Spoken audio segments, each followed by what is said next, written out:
These aren't detectives, they're not even cops. They're pet inspectors. So the report that we're heading to now is in relation to an abandoned dog. And today, Karen Collier is on the case. 37, Casey. Every week, she responds to dozens of animal welfare checks around Melbourne, following up tips from the public. Not home? No, he's not here, and there's about 6 letters in the letterbox. They find the dog around the back of the house. Oh, hello, puppy. Hello. There's a kennel. There's a bowl just at the foot of the stairs there, but not sure what it's got in it. You're in very good condition though, aren't you, sweetheart, hey? Karen needs to find out more. She unscrews the lock and lets herself in. Hello? RSPCA? RSPCA inspectors have powers that allow them to investigate cases and enforce the law. Oh, yeah. You got some good water there, sweetheart. Karen's confident this dog is safe for now, but the owner is issued with an order. If there is no contact made within a 48-hour period, the animal is deemed to be abandoned, and that gives me a right of seizure. And now it's on to the next job.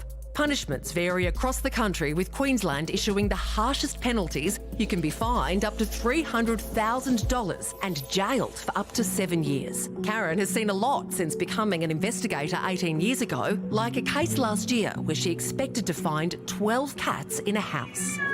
On the day we executed the warrant, there were 67 cats inside that house and living in absolute squalor. The owner was a hoarder, and the cats were emaciated and riddled with disease. The conditions inside the house were just unlivable, so to get those animals out of there was a really good feeling. Some days it's devastating when you've literally got an animal dying in front of you and you're thinking, how am I going to help this animal? But then you've got those two hats on. You go, I've got to save the animal, but I've also got to collect evidence to make this person accountable. The RSPCA investigated nearly 60,000 complaints last year, with around 350 people prosecuted for animal cruelty annually. Luckily, there's not a lot of malicious cruelty where people have committed an act meaning to hurt an animal. It's more they've got low education, they've got no money, but then you've got the ones where it is malicious cruelty where, yeah, you just want to take that animal off them. Karen is seeing the cost of living take a toll. We're expecting the vet treatment part of our job to increase over the next sort of 12 to 18 months for exactly that reason, that people don't have spare money. So if your dog runs out and gets hit by a car, who has $2,000 just sitting in their bank account to get surgery? Steve Cook is on the major investigations team, which specialises in organised animal cruelty. So we also investigate dog and cat breeders and rearers across Victoria, as well as animal fighting, such as cockfighting and dog fighting. Last year, the team busted an alleged cockfighting ring. They seized 200 roosters. I've had days where I've got through an entire job, I've got to the car and I've just burst into tears. But it's not all bad news. Last year, the RSPCA rescued over 90,000 animals, big and small. Like this next job. Karen's picking up a cat someone tried to abandon by the side of the road before a Good Samaritan stepped in. They've stopped their car, they've confronted the person. The person claimed that they were allergic to the cat and they didn't want the cat anymore. Karen is going to collect the cat from the Good Samaritan so it can be put up for adoption. Harliana Van has been looking after the cat for the past week. How are you? How are you? Oh, isn't she pretty? What a gorgeous cat. How could someone dump you?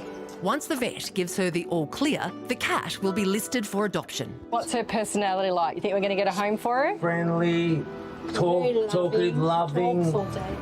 I'm hoping the cat goes to a good home. Well, thank you so much. You are amazing people. Thank you. I'll just check her heart. Okay. 30,000 cats and dogs are rehomed by the RSPCA each year. May was one of them. She was in a bad state when inspectors found her. She was timid, cowering in the back of the cage, but after a little bit of time, she came up to us, purring and meowing, and we got to give her lots of cuddles.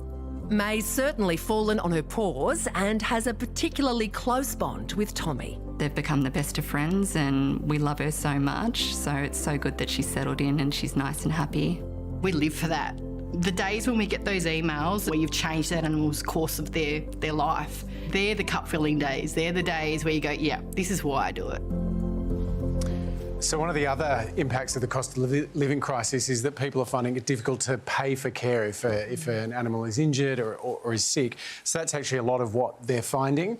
But the RSPCA does actually offer services where they can help people that are struggling financially to make sure that the animals get the help they need. So although this was about sort of inspections and looking at wrongdoing, the RSPCA is also there to help as well. Great work they're doing. Got to